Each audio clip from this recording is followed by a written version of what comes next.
այսօր արդեն պետք է ստեղծենք երաշխիքներ, որ ընտրակաշառք բաժանող եւ այդ տրամաբանությամբ գործող քաղաքական ուժերը չունենան որևէ շանս Հայաստանի Հանրապետությունում որևէ քաղաքական ազդեցություն ունենալու։ Ես ուզում եմ արձանագրել, որ այո, մենք պետք է հստակ արձանագրենք, որ ըստ էության խորհրդանական այն ընդդիմությունը, որը ձևավորվում է 9-րդ գումարման ազգային ժողովում, այդ ընդդիմությունը կատարելապես ապօրինի գործունեության արդյունքում ձևավորված քաղաքական միավոր է կամ նույնիսկ չի կարելի ասել քաղաքական միավոր եւ Հայաստանի Հանրապետության լեգիտիմ իրավունքն է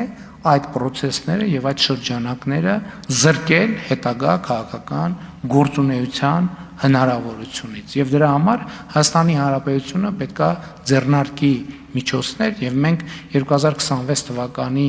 խորհրդանական ընտրությունների նախընտրական քարոզարշավի ընթացքում նաեւ այդ պարտավորությունը ստանձնել ենք եւ վերաստանձնել ենք իհարկե նաեւ Հայաստանի Հանրապետության քաղաքացիները իրավունք ունեին եւ ասցին հարցադրեցին թե իսկ ինչու այդ խնդիրները մինչեւ օրս լուծված չեն մենք էլ փորձեցինք բացատրել եւ իրականությունը հենց այդպիսին է որ խաղաղության բացակայության միջավայրում նման հարցերի